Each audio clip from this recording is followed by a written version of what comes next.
So Ian Hodson is our next speaker. And Ian, I've known Ian for a long time, and I've never known him not to inspire, agitate and inspire, which is great. That's what we need, a bit of good agitation.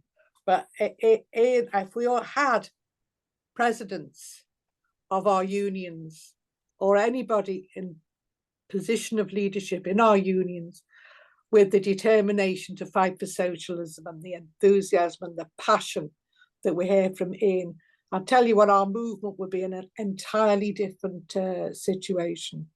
We have trade unions that are, just a model of the Labour Party and not functioning very well and undemocratic, affiliated to the Labour Party, committed to the Labour Party and its policies. And at the end of the day, we need more Ian Hodsons, absolutely more of you, Ian. Can you clone yourself, please?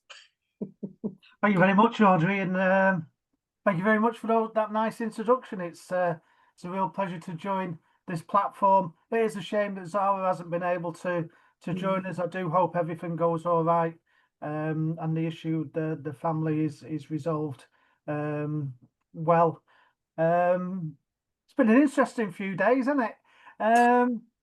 I'll try not to rant, but I think we've had so many false dawns. The left has had so many issues with, whether you go back to the election of Corbyn and the opportunity that gave us, that was sabotaged from within, momentum, which was going to bring all of this change and bring us all together. Enough is enough, that promised us and a new vision for society, but was just in the end just a vehicle that was about keeping some leadership people in positions and some MPs within the Labour Party ready for an election. And then obviously we've had your party, the enthusiasm, Zara's announcement.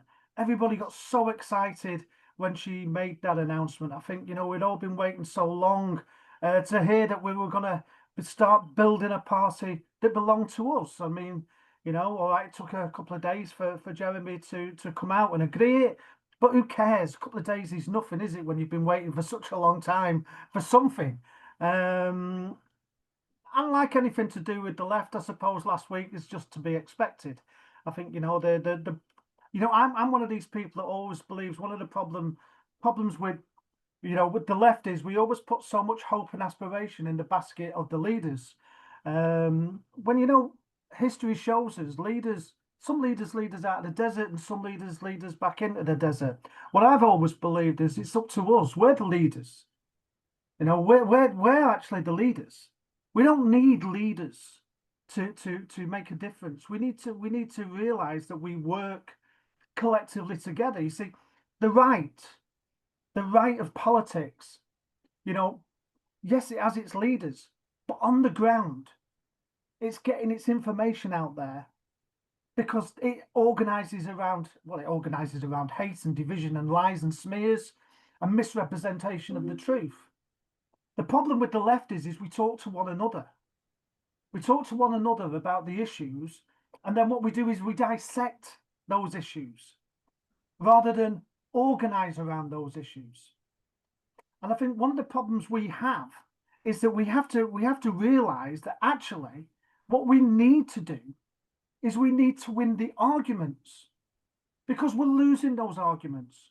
We're losing those arguments while we're talking about who's to blame in your party. We're losing those arguments while we decide whether or not it should be stand up to racism that leads the anti-racist protest. We're losing those debates when we start saying things like, well, some migrants are okay, some migrants are not okay, and that we're losing the debate. We have to be clear about what it is that we want to do, what our aims and aspirations are. For me, as a trade unionist, my aims and aspirations are to improve the lives of the people my union represents. And as part of my role that I perform in my union, is to put forward their voices and have them heard by people across our movement. And I can do that because I've got a bit of a platform. But imagine if that platform was echoed together collectively, and we realize that when we talk about people's issues and we say that what we need is a decent minimum wage in this country, we all agree that we need a decent minimum wage. Now we can get into the refinement. What should that minimum wage be? Should it be £15? Should it be £20? Should it be £17? Whatever it should be. But the reality is if we agree that there needs to be a living wage that people can live a life of dignity and respect on, then let's campaign around that issue jointly, collectively, and let's fight for better pay. And let's explain the reasons why we should fight for better pay. Because what it changes is it changes the argument around, well, it's all these migrants coming over here and taking all of our benefits. Well, actually, it's not all the migrants coming over here and taking all of our benefits, is it? We all know this. But we will spend more time debating whether or not we should get behind a campaign for 15, 17 or £20 an hour, and then dividing on which side of the argument we want to take. When I think what we need to do is come collectively together and say we want to raise everybody's life opportunities. And I think if we're looking about a mass workers' party, it has to be about that. Now, I know that people have expected me to come on here and talk about your party, but I'm fed up of talking about a political party that may or may not happen. I want to talk about the things that impact people's lives. I want to talk about the issues that are making people think reform is the answer. I want to talk about how we go into our workplaces and into our communities and say to them there is an alternative, but we've got to build it. And it's us that's got to do it.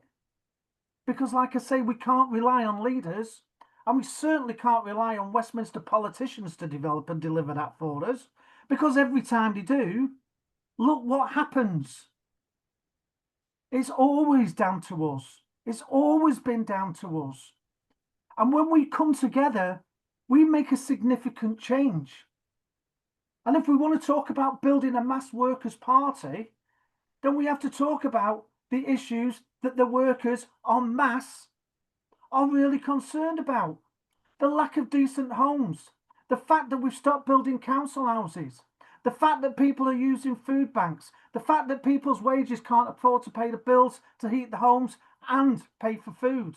We need to talk about all of those issues, because if we want a political party to represent us, they have to be clear.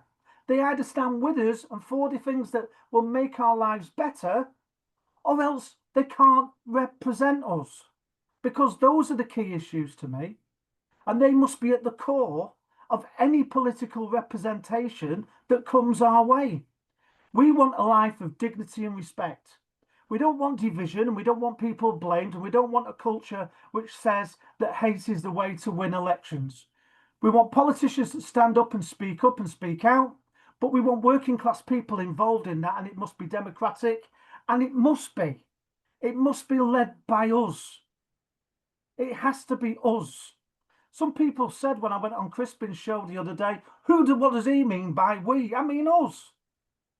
Not me, not you, but all of us together, putting our arguments out there. And the importance of having that argument, which is strong, consistent, and talks about the issues that matter. Because talking about who's to blame, Jeremy or Zara, will change nobody's life. Putting stuff out about reform and Starmer, yes, it's great, it makes us feel good, but it changed nobody's life. What will change the life is if we go out and we stand on a picket line, of course, and if we say that these workers should be getting at least £17, £20 an hour, that nobody should be on a 0 hours contract, that migrants have the right to live in this country and they're entitled to be able to have status, which means they're entitled to get health care and shouldn't have to be treated differently. that we all are entitled to healthcare. And it doesn't matter whether you came from the UK or came from outside of the UK. We stand up for one another because that's why we created the NHS. So for me, it's very, very simple. If we want to talk about building a mass workers' party, let's talk about making the things that we know that people want and put them at the core of our messaging, and not whether it should be Zara or Jeremy, or it should be our party or your party. It should be us and our aims, our aspirations and our hopes, our class at the forefront of any decision-making process. I'm sorry, I think I've probably gone over my 5 minutes, Audrey. You're allowed to. You're allowed to. But you did say in that thing that I could I do. did. I did. You and Ken. But the reality, that's the reality. That's where we need to be. Let's talk about our issues. Let's talk about us. And let's build something that we own.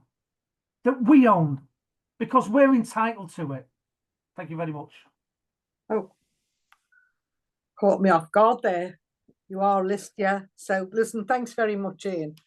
I think you're right. I think, you know, we can get wrapped up in leadership. And in the end of the day, it's us.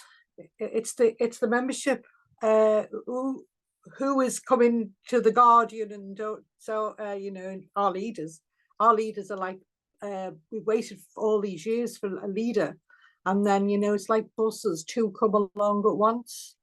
So I think we've got along and we've had to fight, you know, all these years. And I think what's happened is the announcement of the party has been a rallying point. But I think people have decided, well, you know, and I nearly swore then, you know, you get on with your battles. We're going to do this anyway.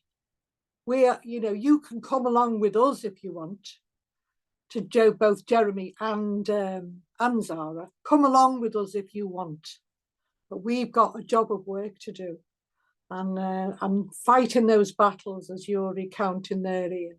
You know, that's what we do, that's what we have to do, and that's where the battles are. Not through the pages of The Guardian and these squabbles, which, do you know what? A good trade unionist, a good shop steward would sit down and sort out. And I think that's the way we've got to look at it. The job has got to be done no matter what.